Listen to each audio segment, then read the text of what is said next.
A group of armed men break into an apartment building.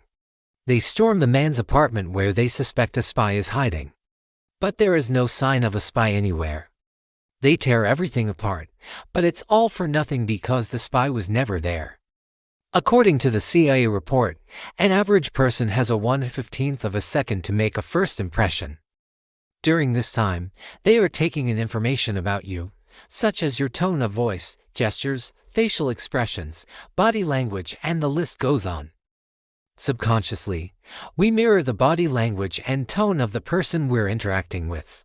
Spies take advantage of this by mirroring the body language of the person they're talking to. This creates a sense of familiarity and trust and puts the person at ease.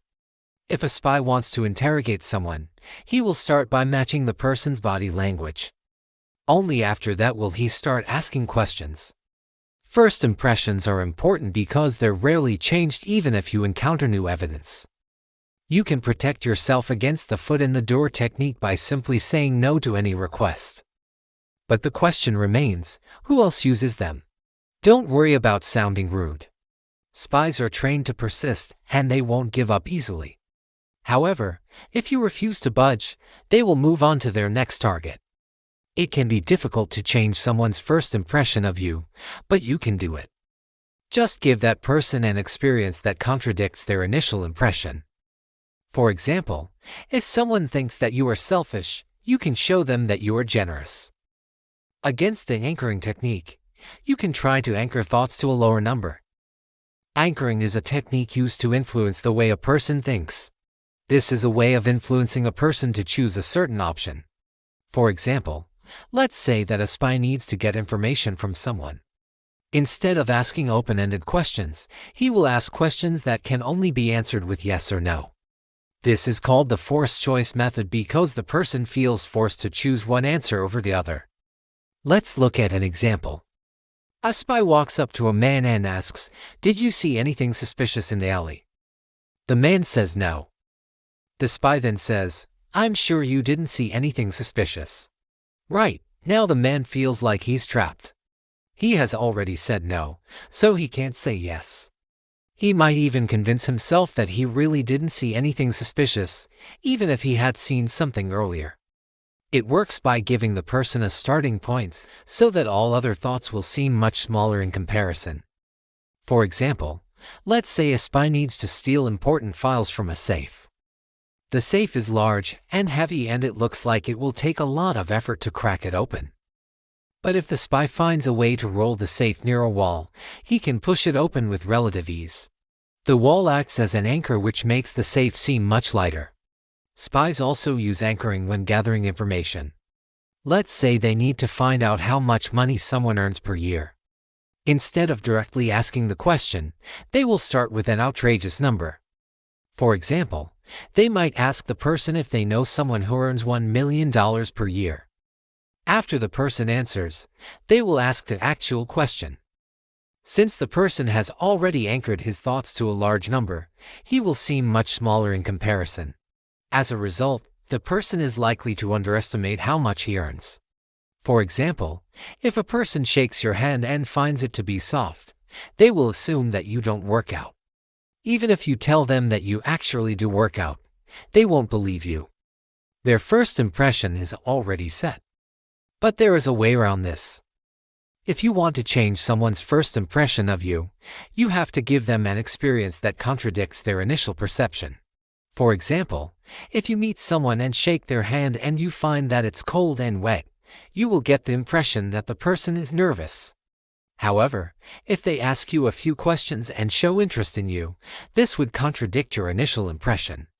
So you might conclude that the person is actually confident. Spies are taught to pay attention to micro-expressions. These are extremely subtle expressions that reveal someone's true feelings. For example, someone might smile while talking to you, but if you look closely, you will see that their eyes are showing signs of sadness. It takes a lot of practice to master the ability to read micro-expressions, but once mastered, it's incredibly useful. He managed to escape while the authorities were distracted by another lead. Let's say that a spy wants to sneak into someone's house. He could try breaking the front door open, but there's a better way. Instead, he could knock on the door and ask the homeowner for a glass of water. After all, it's hot outside, and the homeowner is likely to agree to this small request. Once the spy gets inside, he could ask for a phone call. Again, it's unlikely that the homeowner will refuse. Then, after a few phone calls, the spy could ask the homeowner if he could store his briefcase inside. He will accept since he has already agreed to two small requests. When the owner goes to fetch the briefcase, the spy opens it and shows the homeowner that he's a secret agent. Of course, the owner is shocked and angry. But at this point, he's already agreed to 3 requests. He's more likely to allow the spy to stay than call the police. This is because the foot-in-the-door technique bypasses the rational mind. Rather, it makes use of our tendency to be consistent with our actions. How did he do this? Well, it all has to do with some basic psychology and behavior. There are some simple tricks that anyone can learn, even if they aren't James Bond. And today you will learn about the 5 most effective psychological tricks that are taught to spies. First, let's look at the science behind psychological manipulation. According to studies published by the CIA, one of the best ways to get inside someone's head is by appealing to their emotions. In order to control people, you first have to understand how the human mind works. Psychology tells us that we humans are creatures of habit. We don't like change. We tend to go for the same food every day and wear the same clothes. We often follow the same routine. Behavior psychology suggests that we can take advantage of this tendency by making small changes. That way, we're more likely to be accepted and people won't notice what we're doing. Behavioral psychology is used in many other ways too. For example, prison wardens know that they can incite violence among prisoners just by turning up the radio volume. Since the inmates like listening to the radio, the sudden increase in volume irritates them, and they get violent. The wardens also make use of something known as the foot-in-the-door technique. This is when a person agrees to a small request and then agrees to a larger one. Let's say a warden asks an inmate to clean the toilets. After the inmate agrees to this small request, the warden then asks him to clean the entire floor. Chances are the inmate will agree. This is because our brains look for patterns and consistency in our actions. By getting the inmate to complete a small task, the warden knows that he will probably agree to a bigger task afterwards. Another great thing about this method is that the inmate doesn't feel like he is being manipulated since he agreed to the initial request. And so, he will probably think that he's the one who decided to clean the floor himself. Another aspect of understanding human behavior is the ability to read people's micro-expressions. So now let's look at the top 5 psychological tricks spies are trained to use. No. 1. Foot-in-the-door technique. No. 2. Mirroring.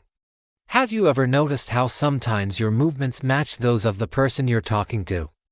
Number 3. Anchoring. Number 4. Force choice. Spies also use something called the force choice method. Number 5. The silent pose trick. Research shows that silence can have a powerful effect on us. It can make us feel uncomfortable and uneasy. Some people might try to fill the silence by chit-chatting, while others will remain completely still. Spies use this by remaining silent until someone breaks the silence. This leaves the other person feeling confused and off balance, making it easier for the spy to manipulate them. Now let's look at how these tactics are used in the field. Back in 2003, 2 spies from Israel were caught in Iran. They were interrogated by Iranian officials and tortured in different ways. The Iranian officials wanted to know why the Israeli spies were in the country and what information they had gathered. One of the most interesting things about their interrogation is that the spies didn't talk at all. Instead, one of them wrote, "Don't force me to talk. I will only speak to a Jewish officer." The Iranian officials brought in another Jewish officer, but it was all part of the plan. The Israeli spy knew that the officer would get angry and start screaming at him. This is exactly what happened. The officer started yelling and cursing at the spy, and this made the spy very sad. However, the spy remained silent. In fact, He even shed a few tears. All of this was part of the plan. The spy knew that eventually the officer would start feeling sorry for him. And that's exactly what happened. The officer stopped yelling and asked the spy if he wanted anything to drink. And that's when the spy spoke. He said that he wanted to confess everything. The officer was shocked and immediately wrote down everything the spy said. The whole thing was recorded and the officer left the room. As soon as the officer left, the spy took out a piece of paper and wrote, "Everything is going according to plan."